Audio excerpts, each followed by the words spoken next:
Hey everyone, we're going to be looking at another FRQ for AP Human Geography. This is another Unit 3 Culture FRQ. We're going to be talking about diffusion, architecture, we're going to do a little bit of scale of analysis, we're going to talk about cultural relativism and ethnocentrism, all of that fun stuff. And our topic of focus is a chain restaurant, Sonny's Barbecue. It shows Southern culture. And we look here at the images to see that it's kind of modernized. The top image was the first model of the restaurant, and then the bottom model is the newer, more contemporary, more modern version, upgrade, renovation of the restaurant here. So we're going to talk about the restaurant, and we're going to talk about its architecture specifically, because that's what's shown in the images. And we're also going to talk about its diffusion. So part A here, we're given a map as well as with this FRQ. If you want to access it, the link is in the description down below. And this map shows us current Sonny's locations, areas of focus, particular hot spots. We see there's a lot of different hot spots in Florida, like in the Tampa area, in the Fort Lauderdale, West Palm Beach area. There's some hot spots in North Carolina, and as well as Atlanta and Georgia. We also look at areas of interest where they haven't yet expanded the restaurant to, but they plan on going there in the future, like Tennessee, Missouri, and Arkansas. And then the other locations on the map, the black and the gray locations, are areas that they aren't too interested in, but they might expand to in the future. The possibility is still there. Now, the question here is just asking us to identify the scale of analysis. And when we talk about scale of analysis, we're talking about what the data is being compared between.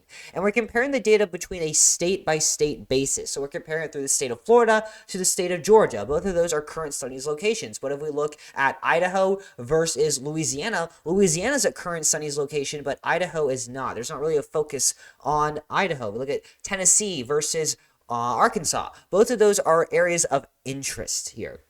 So we're comparing it at a state-by-state level. So we could say subnational as our scale of analysis, or we could say state. Subnational, some people get confused when I say that. Subnational just means below national. And because sub means below, that's what the prefix means. And national means country. So you could say sub-country, subnational, because we're looking at entities that are smaller than countries here. Now, something a lot of students may have said was regional, and regional would not get you the point on this FRQ because there's more specific terms that you could use to answer this, like state or subnational here. Regional is not that specific, and so it would be the best option to use on this FRQ. Part B, explain one reason for why Sonny's locations are found predominantly in one region of the U.S. If we look back here on the map, we can see here that their locations are predominantly found in the South, usually the Southeast. That's where barbecue is actually from, and that's where you could probably assume, because I think it says here that, yeah, it's a barbecue chain restaurant. Barbecue's from the South, so it's going to be located where barbecue is from. So how can we answer this question? What are the different ways we can answer this? Part A, or not part A, first option, or yeah, you know what I mean. Southern states have a strong cultural tradition of barbecue, that's where it's founded, and that aligns with Sonny's menu offerings. Barbecue is deeply rooted in Southern culinary tradition. It's tied to regional identity and celebrations. You didn't have to say any examples, but some good examples would be tailgating. I go to an SEC college. Tailgating is a big thing when football games are, and a lot of people barbecue, as well as just other community gatherings. I know people that have had barbecue restaurants cater to their weddings. Sonny's Barbecue originated in Florida, and its diffusion has been concentrated in nearby southern states due to its proximity. And you can kind of think of that distance decay. The further away you are from a place, the less likely you are to interact with it. Sonny started in Florida, so it's more likely to diffuse to Georgia or Alabama than maybe to a state like Texas or California. The company targets areas with lower operational costs, which are more prevalent in the South. Obviously, businesses want to make the most money, so they want to lower their costs as much as possible to generate the most profits. The region has a high concentration of people who value traditional Southern cuisine, or you could just say food, and that creates a steady demand, and they want to be located to where the demand is. Sonny's has established regional brand loyalty amongst communities and culture in the South, and that's going to encourage expansion within this area because people in the South know what Sonny's is. Nobody knows what Sonny's is in Arizona, so it's going to be harder for them to expand there because they don't have that loyalty or that reputation there.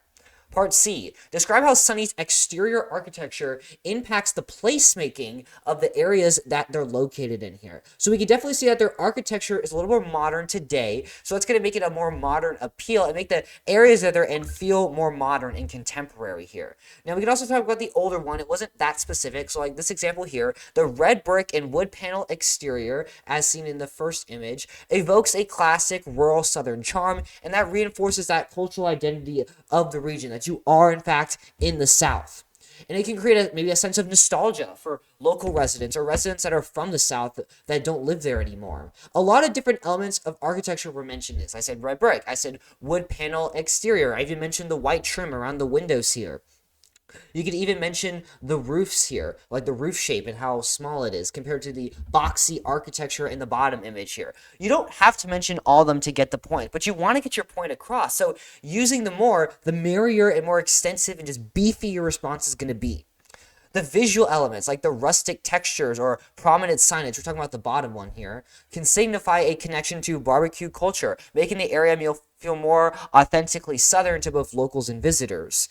The updated wood-clad design with clean lines and large windows, we can see that the windows are definitely a lot larger. It's way more modern. The brand is a lot more modernized, but it still maintains that Southern aesthetic here. I wouldn't expect to see something like this in maybe another state that's not from the South. And it can make the space maybe feel welcoming or contemporary in urban or suburban settings as well. And that can attract business, of course.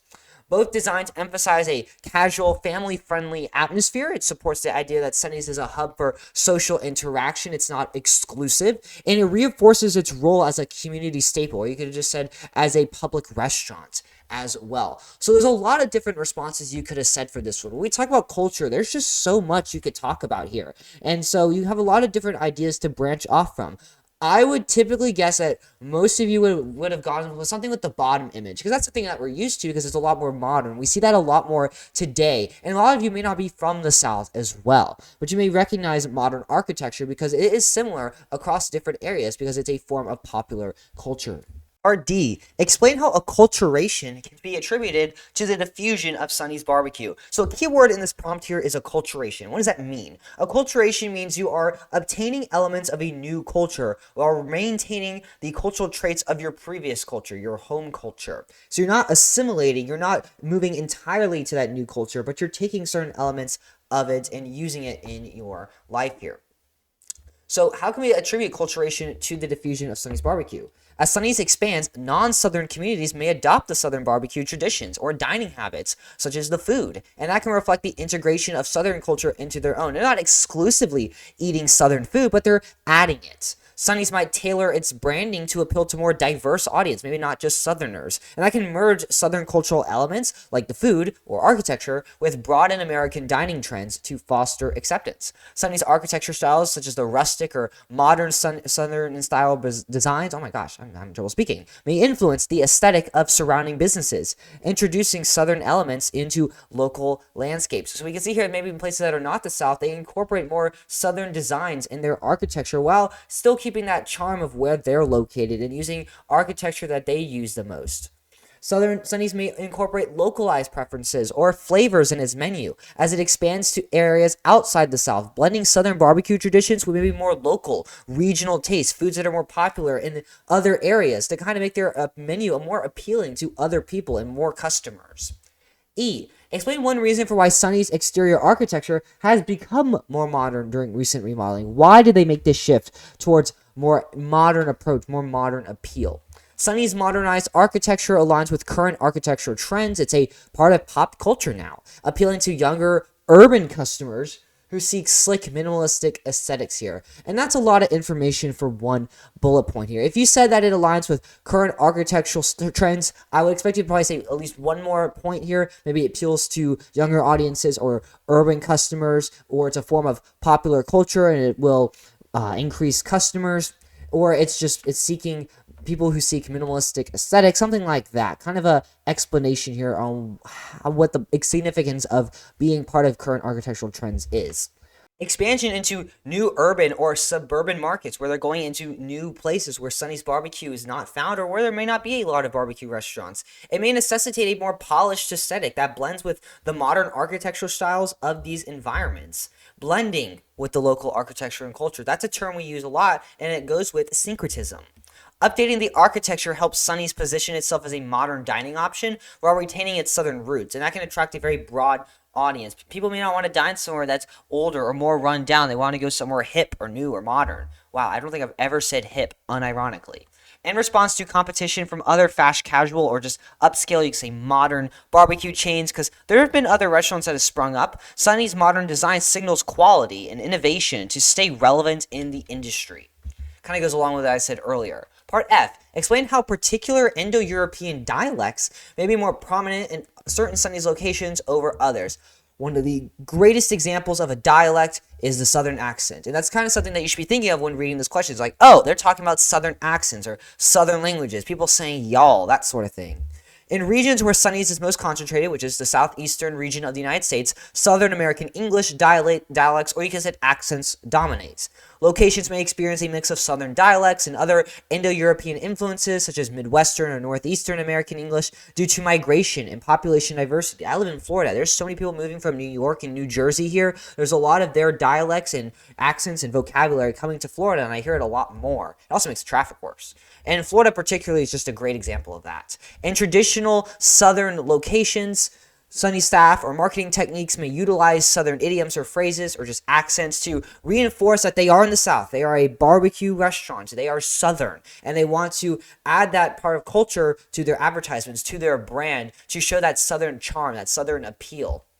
Part G, our final part, we're doing a compare prompt. We don't get these very often here. And College Board notices that, so they don't give you a lot of these on the AP exam, and they don't make them too challenging here. A lot of times in the AP exam, these can be answered in one sentence here. Now, this one's a little bit more of an elaborate, it's a little bit of a harder, more extensive compare prompt. Nonetheless, I don't think it's that challenging here when you think about it. So the prompt is, compare how Sonny's Barbecue's diffusion may influence cultural relativism and ethnocentrism. So we have an and here. You don't pick one or the other. You're going to have to talk about both.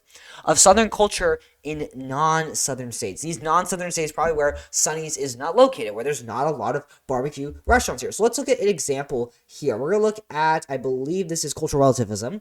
The spread of Sonny's barbecue in non-Southern states may encourage acceptance or appreciation. You could have said research or understanding of Southern traditions or barbecue traditions as valuable cultural expressions. Exposure to Sonny's barbecue in diverse regions may encourage open mindfulness towards Southern cooking, fostering cultural respect for its ingredients and methods. And the main takeaway from this is when we're talking about cultural relativism, we're not talking about judging a culture through your own perspective. We're talking about judging a culture through the lens, through the perspective of that culture. Sonny's Barbecue's presence in non-Southern states could lead to the view that Southern food is overly simplistic or inferior compared to local culinary traditions. And that's ethnocentrism here. I think that would be a little bit easier to start out with than the cultural relativism part, because people think of negative things first before positive things. That's just how we are. But I think it's also a more simpler answer here. People could have said they may not like Southern's barbecue. They may think that their food is better. They may view it as like you could say simplistic or inferior or just worse or bad food just because it's from the South or it's just run down or it's just not good. There's a lot of things you could have talked about here, a lot of vocabulary you could have used. You don't have to get that specific, that detailed. You're not writing a thesis for your graduation. You're writing a simple FRQ for an AP exam. The last one here, the introduction of Sonny's barbecue in non-Southern areas could prompt residents to view Southern barbecue as an exotic or lesser form of cuisine compared to their own regional food traditions. And that kind of stems off the third one because they're both examples of ethnocentrism here. And to get the point, you're going to need to talk about cultural relativism and you're going to talk about ethnocentrism and kind of compare them together and see what the differences are. One of them will be judging Sonny's barbecue through your own perspective, maybe saying that it's better than the food that you have. Maybe you're from a culture that has bad food or food you don't like. Maybe it's too spicy and Sonny's barbecue is probably not that spicy. All right, so what are our takeaways from this FRQ? What are some key concepts you should know here? So there's 7 parts on this FRQ, like all of them in the AP exam, because you have 7 different parts. So each part is worth 1 point.